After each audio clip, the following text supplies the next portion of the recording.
I remember it as if it had just happened. My husband, Ethan, and I were sitting in our snug living room. It was one of those evenings where the world outside feels muted, with only the sound of the crackling fireplace and the occasional rustle of a blanket breaking the silence. We had been married for a decade, 10 years of shared joys, struggles, and countless memories. Ethan was my confidant, my anchor, and my partner in every sense of the war, or so I believed. That night, Ethan gave me a look I couldn't quite decipher. It wasn't anger, nor was it sadness. It was something else, something unsettling. Clearing his throat, he said, "Honey, there's something on my mind."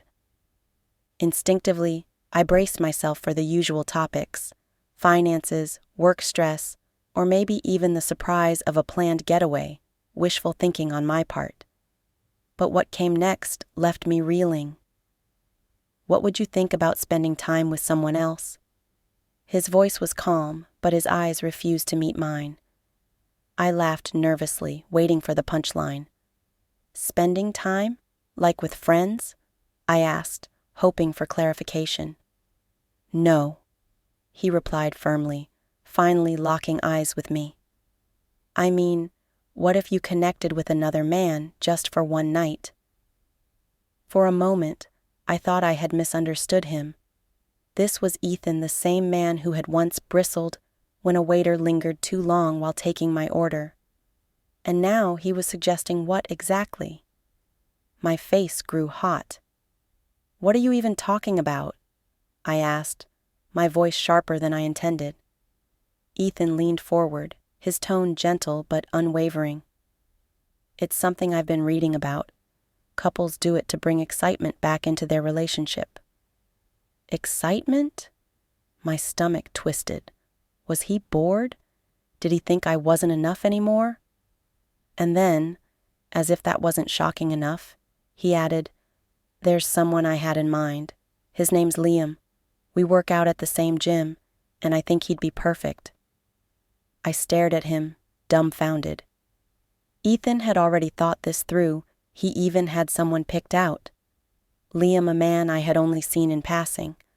Tall, confident, and undeniably magnetic. My voice rose, trembling with disbelief. "Ethan, have you lost your mind?" I stood up so abruptly that the blanket around me tumbled to the floor. "This is absurd." But Ethan stayed calm, too calm. "Just think about it," he said softly. "I wouldn't suggest this if I didn't believe it could bring us closer." Closer? How could something like this bring us closer? My mind was a storm of emotions. Shock, anger, confusion, and a sliver of something else I wasn't ready to admit.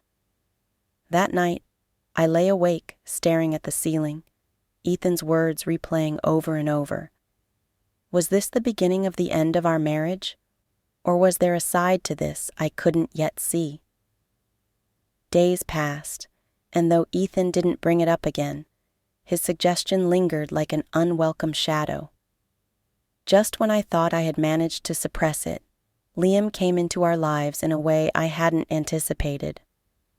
It was a quiet Saturday morning when Ethan announced, "Liam's coming over for dinner tonight." I froze mid-sip of my coffee. "What?" "He's never had a home-cooked meal since moving here," Ethan explained, his tone overly cheerful. "I thought it'd be nice to invite him over. No pressure, of course. Just dinner." "No pressure?" I muttered under my breath, feeling equal parts irritated and uneasy. This wasn't just dinner. It was a test, a calculated move to lay the groundwork for his ridiculous idea. That evening, I found myself in the kitchen, nervously chopping vegetables while rehearsing polite yet distant conversations in my head. The doorbell rang, and I heard Ethan greeting Liam like they were lifelong friends. When I finally emerged from the kitchen to say hello, I stopped short. Up close, Liam was even more striking than I remembered. Tall, broad-shouldered, and exuding an effortless confidence, he had a warm smile and eyes that seemed to linger just a beat too long. "Hi," I said, forcing a smile. "Pleasure to finally meet you," Liam replied, his voice smooth and deep as he extended a hand. His grip was firm, and for a moment I felt a spark of something I couldn't quite place. Dinner was surprisingly enjoyable. Liam was funny, charming, and had an effortless way of engaging in conversation. He shared stories about his work as a fitness trainer, his passion for cooking, something Ethan conveniently failed to mention, and his upbringing in a small southern town. Ethan, unusually quiet, watched the interaction between Liam and me with an intensity that made me uneasy. I tried to focus on being a gracious hostess, but I couldn't ignore how Liam's attention lingered on me. He complimented my cooking, asked about my hobbies, and laughed a bit too enthusiastically at my jokes. When Liam finally left, Ethan turned to me with a knowing look. "He's a great guy, isn't he?" he asked. I crossed my arms and glared. "Don't start, Ethan. It was just dinner." But Ethan wasn't deterred. "You two got along really well. You see what I mean now? This doesn't have to be a bad thing." I shook my head, disbelief coursing through me. "Do you even hear yourself? You're practically pushing me toward another man." Ethan sighed and ran a hand through his hair. "I'm not pushing you anywhere. I want us to be happy, to try something different. Liam's not a stranger anymore. He's someone we can trust." His words hung in the air, heavy and unsettling. I wasn't sure what unnerved me more, Ethan's persistence, or the tiny, shameful part of me that wondered what it might feel like to step outside the carefully drawn lines of my life. The next morning, I received a text from Liam. "Thanks for the great dinner last night. Ethan's lucky to have you." My heart skipped a beat. Why was he texting me directly? And why did his message stir something inside me? I told myself it was harmless, just a polite thank you. But deep down, I knew this was the start of something far more complicated. Liam's message stayed with me all day, lingering at the edges of my thoughts. It wasn't the words themselves. They were perfectly polite. It was the way they made me feel noticed, appreciated, in a way I hadn't felt in years. I hesitated at first, debating whether to respond. But by lunchtime, curiosity got the better of me, and I sent a quick reply. "Thanks for coming over. Glad you enjoyed it." It felt innocent enough, just a polite exchange. But when Liam replied almost immediately with, "You're an amazing host. Can't wait to hang out again," I felt a flicker of guilt. Ethan had no idea we were texting, and while I wasn't exactly hiding it, I wasn't rushing to tell him either. A week later, Ethan brought Liam up again while we were driving to the grocery store. "You know," he began casually, "Liam mentioned you guys had a good chat over dinner." I kept my eyes on the road, gripping the steering wheel a little tighter. It was just small talk, nothing big. Ethan nodded, but didn't let it go. He said you're easy to talk to. Thought that was nice. I couldn't tell if he was probing or genuinely trying to ease me into his bizarre idea. Either way, I wasn't engaging. Later that week, Liam texted again. This time, it wasn't just polite chit-chat. "Hey, I'm trying out a new recipe tonight. Thought of you since you're such a great cook. Want the recipe?" It seemed harmless, so I said yes. One recipe turned into a conversation about our favorite foods, then into stories about his childhood. Before I realized it, we'd been texting for over an hour. I convinced myself it was fine. After all, Ethan knew Liam. He trusted him. It's not like anything was happening. But then Liam sent a message that made me pause.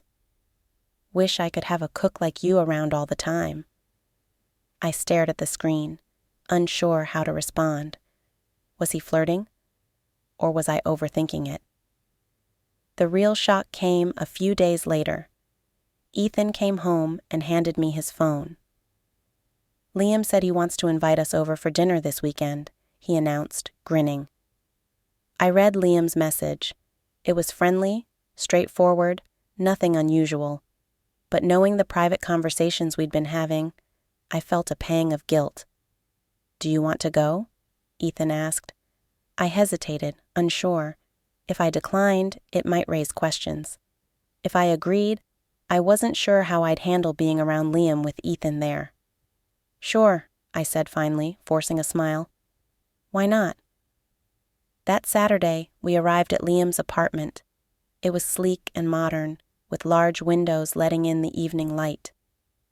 Liam greeted us warmly, his smile lingering on me a moment too long. Dinner was delicious. He was every bit the talented cook he'd claimed to be. But there was an undercurrent to the evening, a tension I couldn't ignore. Every time Liam's eyes met mine, it felt like an unspoken message was passing between us.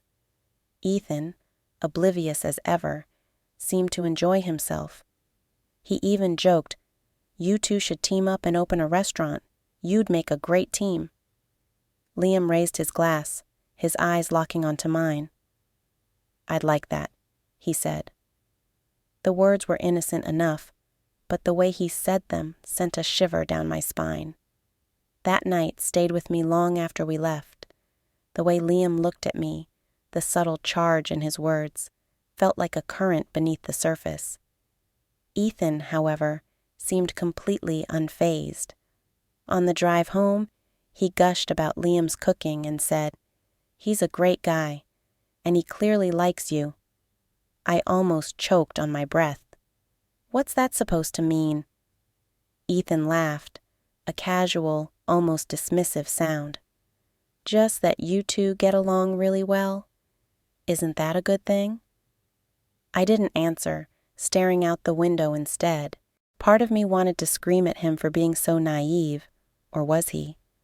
Maybe this was all part of his plan, the one he'd hinted at weeks ago. The next morning, Liam texted me again. Had a great time last night.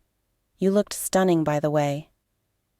I stared at the screen, my heart racing. It was the first time he'd said something outright flirtatious, and it felt like a line had been crossed. I should have ignored it, shut it down. But instead, I found myself typing back. Thanks, Liam. Dinner was amazing. You're a fantastic cook. I told myself it was just a compliment, nothing serious, but deep down I knew it wasn't that simple. The messages between Liam and me became more frequent after that, little inside jokes, compliments, and stories about our days. It wasn't anything physical, but emotionally, it felt like I was walking a tightrope. One evening, while Ethan was out running errands, Liam called me. Hearing his voice on the other end of the line felt intimate in a way I wasn't prepared for. I hope I'm not bothering you, he said, his tone smooth and warm. No, not at all, I replied, even though my stomach was in knots. We talked for almost an hour about everything and nothing, but by the end of the call, I felt a mix of exhilaration and guilt that I couldn't shake. When Ethan came home, he noticed right away that something was off. You okay? He asked, setting down the groceries. Yeah, just tired, I lied, avoiding his gaze, but Ethan wasn't convinced. You sure? You seem distracted. I'm fine, I insisted, forcing a smile. Just a long day. Ethan let it go, but his concern stayed with me. For all his flaws and bizarre ideas, he still cared about me. And here I was, engaging in conversations I knew he wouldn't approve of. The next time Ethan brought up Liam, it wasn't about dinner or recipes. It was about something far more unsettling. You know, he began, sitting down beside me on the couch. Liam told me he thinks you're incredible. My heart skipped a beat. He said that? Ethan nodded, a strange look in his eyes. He admires you, your kindness, your humor. He said you're the kind of person who makes people feel at ease. I didn't know what to say. Was this Ethan's way of pushing me closer to Liam, or was he just sharing a compliment? Then he said something that left me speechless. "I think you should spend some time with him, just the two of you." I stared at him, my mouth dry. "What are you talking about?" Ethan leaned back, his expression calm but unreadable. "I trust you, and I think this could be good for us. For you." For a moment I thought he was joking, but the look in his eyes told me he was completely serious. "Ethan," I said, my voice shaking, "this isn't normal. Couples don't do this." "Some do," he countered, "and it makes them stronger." I didn't know what to say. Part of me wanted to scream at him, to tell him he was crazy. But another part, one I wasn't ready to admit to, wondered if he was right. Ethan's suggestion haunted me for days. Every time I thought about it, my stomach twisted into knots. How could he possibly think this was a good idea? And worse, why was he so insistent? I tried to push it out of my mind, but Liam wasn't making it any easier. His texts became more frequent, more personal. He'd ask how my day was going, send me pictures of meals he was cooking, and occasionally drop compliments that were starting to feel less casual and more intentional. One evening, as I sat alone in the living room scrolling through my phone, Liam's name lit up my screen again. "I can't stop thinking about the way you smiled at dinner the other night. You have this energy about you that's hard to ignore." I stared at the message, my heart pounding. This wasn't harmless anymore. I knew it, and yet I couldn't bring myself to shut it down. Instead, I typed back, "Liam, I don't think this is appropriate." But before I could hit send, Ethan walked into the room. "Who are you texting?" he asked, glancing at my phone. "No one," I said quickly, locking the screen and setting it down. Ethan gave me a curious look but didn't press further. Instead, he sat down beside me and said, "Liam mentioned he might stop by this weekend. I told him it was fine." I felt my chest tighten. "Ethan, you're pushing this too far." He looked at me, his expression calm but firm. "Am I? Or are you just afraid of what it could mean for us?" I stood up, unable to sit there and listen to him justify something that felt so wrong. "I'm not afraid of anything. I just don't understand why you think this is okay." Ethan sighed, running a hand through his hair. "I just want us to be happy, to explore things we've never considered before. You said yourself that things have felt routine lately." Routine.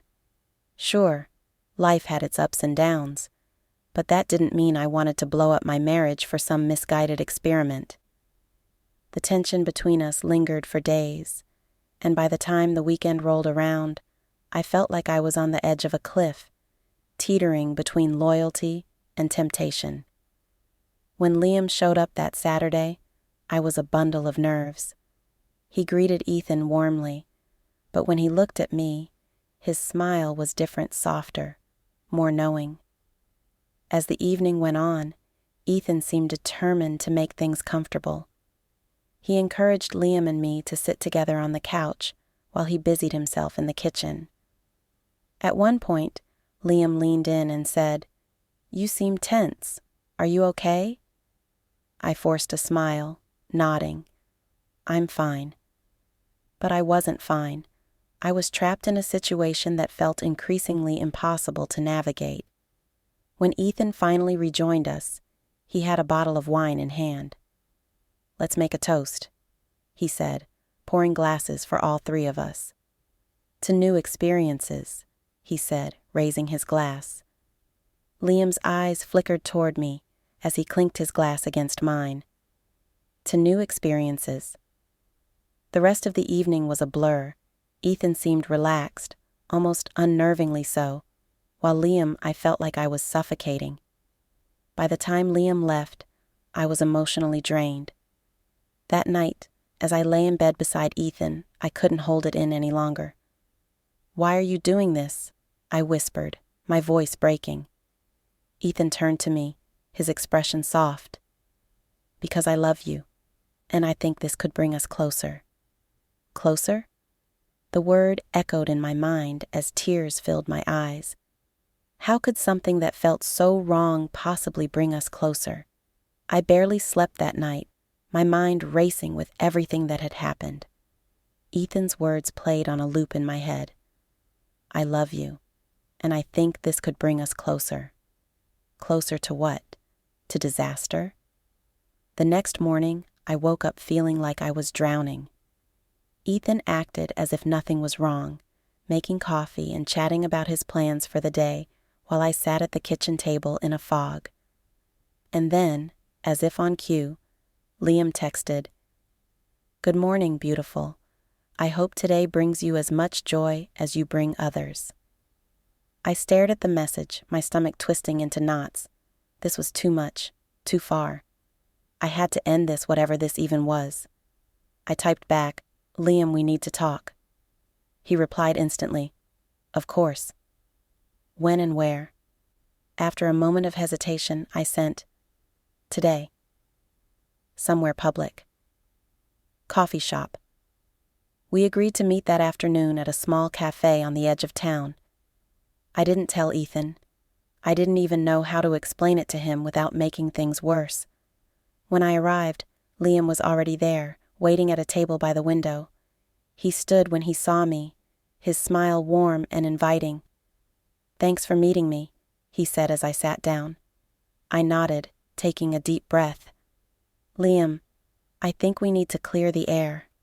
He tilted his head, his expression unreadable. "About what?" "You know what," I said, my voice trembling. "The texts, the calls. It's starting to feel like more than just friendly conversation." Liam leaned back in his chair, his gaze steady. "And what if it is?" His words hit me like a punch to the gut. I had expected him to deny it, to brush it off as harmless, but his honesty left me speechless. "I'm married," I said finally, my voice barely above a whisper. "To a man who seems determined to push us together for reasons I don't understand." Liam's expression softened. "I know, and I respect that. But I also know what I feel when I'm around you. And I think you feel it too." My heart pounded as I stared at him, torn between anger, confusion, and something I didn't want to name. "I can't do this," I said, shaking my head. "Whatever this is, it's not right." Liam leaned forward, his voice low and sincere. "I'm not asking you to do anything you're not ready for, but I need you to know that I'm here for whatever you need." His words were both a comfort and a temptation, and I hated how much they affected me. "I need space," I said finally, standing up. "Please don't text me anymore." Liam nodded, his expression somber. "I understand." As I walked out of the cafe, I felt a strange mix of relief and regret. I had drawn a line, but I wasn't sure how long I could hold it. When I got home, Ethan was waiting for me, his arms crossed and a knowing look on his face. "You met with him, didn't you?" he asked, his voice calm but firm. My heart sank. "How did you know?" "I saw the messages," he said simply. "And I wanted to see what you'd do." I felt a wave of anger and betrayal. "You were testing me? Spying on me?" Ethan shook his head. "I wasn't spying. I was trying to understand. And now I see that you're struggling as much as I am." "Struggling with what?" I snapped. "You're the one who started all this." Ethan sighed, running a hand through his hair. "I wanted to shake things up, to break us out of this rut we've been in, but maybe I went about it the wrong way." His words hung in the air, and for the first time, I saw a flicker of doubt in his eyes. "I love you," he said softly, "and I just want us to be happy. Can you believe that?" I didn't know what to say. Everything felt so tangled, so far from the life we'd built together. "Then stop pushing," I said finally, my voice trembling. Let me figure this out on my own. Ethan nodded, his expression heavy with emotion. Okay, I'll back off. But please, don't shut me out. I turned away, unable to face him any longer. The days that followed were some of the hardest of my life. Ethan kept his word and gave me space, but his presence lingered like a shadow. Every time I looked at him, I could feel the weight of everything unspoken between us. And then there was Liam. Though I had asked him not to contact me, I couldn't stop thinking about him, his words, his warmth, the way he made me feel seen in a way I hadn't felt in years. One night, as I sat alone in the living room, scrolling mindlessly through my phone, I came across an old picture of Ethan and me. It was from the early days of our marriage, before things got complicated, before life dulled the spark we once had. I stared at the photo, tears welling up in my eyes. What had happened to us? How had we gotten to this point? The next morning, I woke up determined to confront everything head on. No more avoiding, no more running. It was time to lay it all out, Ethan, Liam, and most importantly, myself. I started with Ethan. We need to talk, I said, standing in the doorway of the kitchen as he poured his coffee.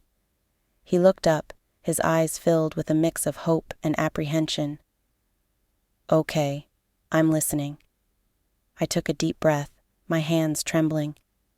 I can't do this anymore. The games, the pushing, the expectations, it's not who we are. Or at least, it's not who I want us to be. Ethan set his mug down, his face serious. I was just trying to help, to give us something new. I know, I said, my voice breaking, but you didn't stop to think about how it would make me feel. You didn't ask if it was what I wanted. He nodded slowly, his shoulders sagging. You're right, I didn't, and I'm sorry. The apology caught me off guard, and for the first time in weeks, I felt like we were on the same page. I need to rebuild this with you, I said, tears streaming down my face, but on our terms, not anyone else's. Ethan stepped forward, pulling me into a hug. We'll figure it out, he whispered. Together. It was a small moment, but it felt monumental. Later that day, I knew I had one more conversation to have, this time with Liam. I texted him, asking if we could meet one last time. He agreed, and we met at the same cafe where this whirlwind had truly begun. Liam smiled when he saw me, but there was a sadness in his eyes that hadn't been there before. I didn't think I'd hear from you again, he said as I sat down. I took a deep breath, my heart pounding. Liam, I care about you. I really do. But this, whatever it is between us, it has to end. He nodded slowly, his gaze steady. I understand.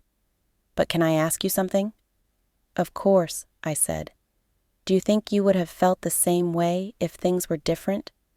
If circumstances weren't what they are? His question hit me like a freight train. The truth was, I didn't know. But it didn't matter. What mattered was the life I had chosen, the vows I had made. I don't know, I admitted, but I can't live in what-ifs. I have to focus on what's real. Liam smiled softly, though there was a hint of sadness in it. You're stronger than you realize. As I walked away from the cafe, I felt a strange mix of relief and heartbreak. It wasn't easy to let go, but it was necessary. When I got home, Ethan was waiting for me. He didn't ask where I'd been, and I didn't offer an explanation. Instead, we sat down together, side by side, and began the slow process of rebuilding what we had almost lost.